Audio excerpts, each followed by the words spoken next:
తాళము వేసి తిని గొళ్ళెమ్ము మరిచి తిని అనేది ఏదో సినిమా డైలాగ్ ఉంటుంది. అట్లాగే యూనివర్సిటీలు ఉన్నాయి, పెద్ద పెద్ద భవనాలు ఉన్నాయి, పెద్ద పెద్ద ప్రాంగణాలు ఉన్నాయి, అద్భుతమైనటువంటి సదుపాయాలు ఉన్నాయి. కానీ పాఠాలు చెప్పే ప్రొఫెసర్లు లేరు.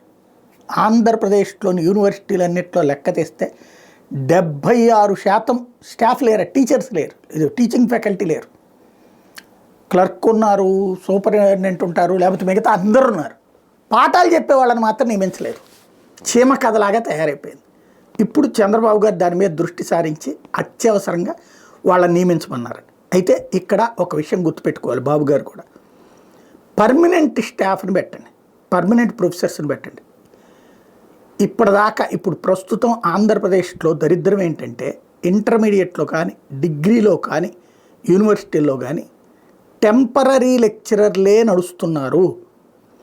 ఒకప్పుడు ఆలయాలలో కనుక పర్మనెంట్గా ఉన్నటువంటి అర్చకత్వాన్ని తీసేసి టెంపరరీ అర్చకులు ఎలాగ తయారయ్యిందో అట్లాగే మిగతా స్టాఫ్ అందరూ మాత్రం పర్మనెంట్ దేవాదాయ శాఖలు, అర్చకులు మాత్రం తాత్కాలికం.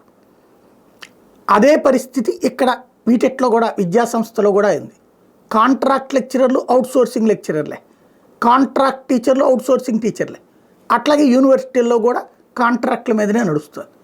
అది పూర్తి చేసేస్తామని ప్రభుత్వాలు చెప్తాయి. కానీ ఈ కాంట్రాక్ట్ ప్రాతిపదికన ఉండేటటువంటి వాళ్ళకి సమస్య ఏమవుతుందంటే వాళ్ళ జీవిత భద్రత ఉండదు. రెండోది వచ్చేటప్పటికి దినదినగండ 100 ఏళ్ళ ఆయుష్.